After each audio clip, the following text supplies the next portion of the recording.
குரங்கு அருவி அப்படின்னு சொல்லுவாங்க இதுக்கு பேர். எதனால் வந்துச்சுன்னு தெரியல. ஆனால் அந்த அருவியை சுற்றி குரங்குகளை பற்றின நிறைய இன்ஃபர்மேஷன்ஸ் நிறைய இருந்தது. குரங்குகளும் அந்தளவுக்கு ரொம்ப அந்த இடத்த ஆக்கிரமிப்பு பண்ணிச்சுன்னு சொல்லியிருக்கலாம்.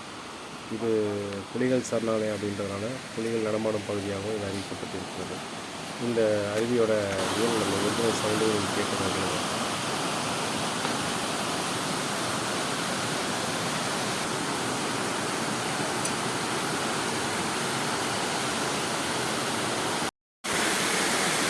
vertical type of photos.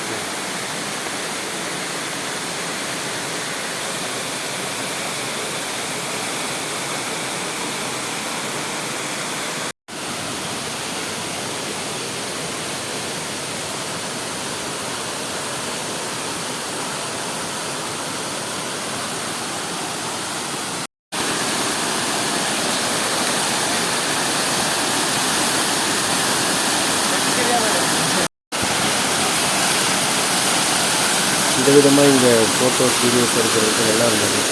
யாருமே இல்லாதனால கொஞ்சம் ஓவராகவே போய் எடுத்துன்னு நினைக்கிறேன். அதே சொன்ன மாதிரி இருந்ததுன்னா கொஞ்சம் மன்னிச்சுக்கோங்க. கண்டிப்பாக நீங்கள் என்ஜாய் பண்ணுவீங்க.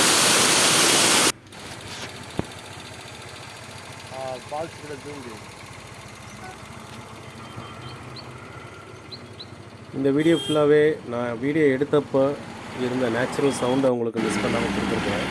அதுக்காக தான் இதுக்கு பேக்ரவுண்ட் மியூசிக் எதுவுமே போடலை. நீங்கள் எல்லாத்தையும் கண்டிப்பாக ரசிப்பீங்கன்னு நான் நம்புகிறேன்.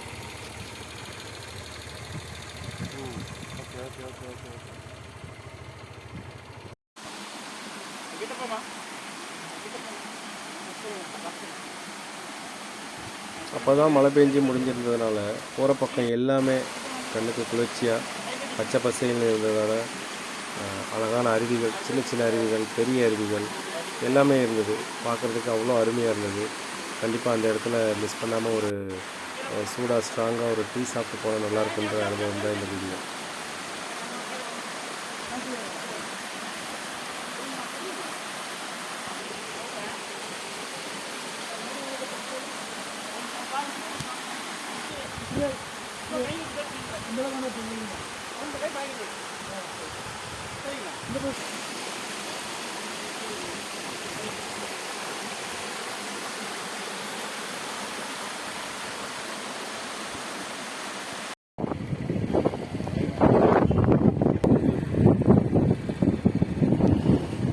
ஒவ்வொரு அற்புதமான இடத்துக்கும், அதிசயத்தக்க இடத்துக்கும் ஒரு கேட்வே இருக்கும் அப்படின்னு சொல்லுவாங்க. அதுபோல் வால்பாறைக்கு த கேட்வே ஆஃப் வால்பாறை அப்படின்னு சொல்லலாம் இந்த இடம். நீங்கள் கூகுளில் சர்ச் பண்ணாலும் வால்பாறைன்னு போட்டாலும் ஃபஸ்ட்டு காட்டுற இடம் இந்த இடமா தான் இருக்கும். உண்மையிலே அதுக்குள்ளே என்ட்ரு ஆகும்போது இருக்க அந்த ஒரு ஃபீல் இருக்குங்களே, அவ்வளோ வெயிலையும் பச்சை பசைல்னு அந்த குளுமையான காற்றை என்ஜாய் பண்ணுற ஃபீல் எனக்கு கிடைச்சது. அதை எப்படி எக்ஸ்பிளைன் பண்ணுறதுனே தெரியல. என்னோடய ஆக்டிவிட்டியிலே நாங்கள் பண்ண வேலைங்கள்லேயே உங்களுக்கு தெரியும் எவ்வளோ அந்த இடத்த என்ஜாய் பண்ணேன் அப்படின்னு சொல்லிட்டு.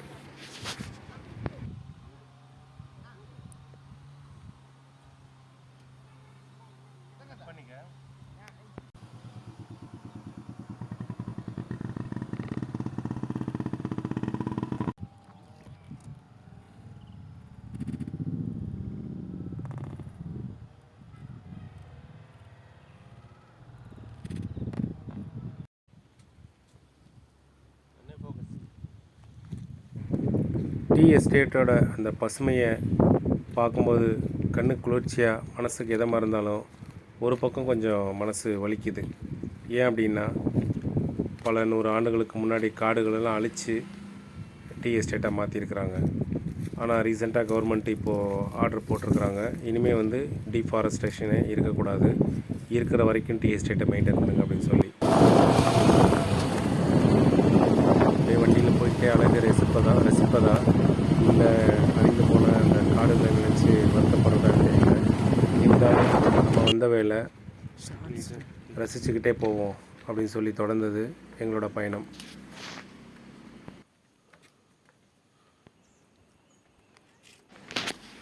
மூணாரோட பேக் சைடு அப்படியே ஒரு பெரிய பள்ளத்தாக்குக்கு மேலே அந்த மூணார்லேருந்து கொட்டுற அருவி தண்ணி பின்பக்கமாக இங்கே நம்ம நல்லமுடி வியூ பாயிண்ட்லேருந்து பார்க்கலாம். உண்மையிலே உட்காந்து ரசிக்க வேண்டிய ஒரு இடம்.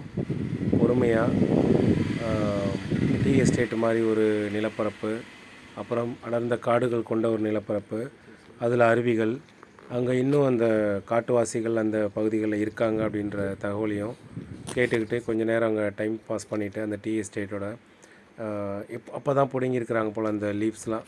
7 days ஒன்ஸ் வந்து டீ எஸ்டேட்டில் லீவ்ஸ் எடுப்பாங்களாம். இது அப்போ தான் எடுத்தது. அந்த ஸ்மெல் கூட ரொம்ப ஒரு வித்தியாசமான அனுபவத்தை எனக்கு கொடுத்துச்சு.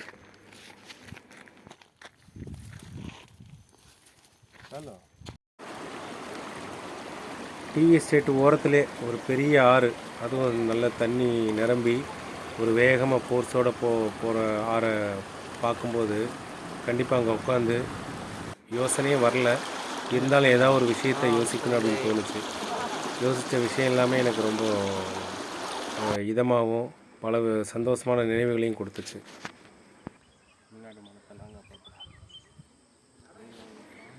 இவ்வளவு அழகிய இடங்கள் இருந்தாலும் அங்கேயும் நமக்கு டைம் பாஸ்க்காக ஒரு ரீசெண்டாக கட்டப்பட்ட ஒரு பூங்கா, அதில் போய் கொஞ்சம் நேரம் ஃபன் பண்ணிவிட்டு அங்கே போட்ட lightings, colour found, water fountains இதெல்லாம் பார்க்கும்போது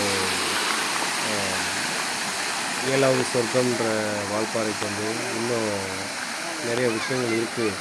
இன்னும் நம்ம எத்தனை நாள் வேணாலும் இங்கேருந்து தங்கி சுற்றி பார்க்கலாம் அப்படின்ற ஒரு ஆசையை தூண்டுற விதமாக இருந்தது. நண்பர்களே, இந்த வீடியோ என்னோடய ஃபஸ்ட்டு டே எக்ஸ்பீரியன்ஸ்.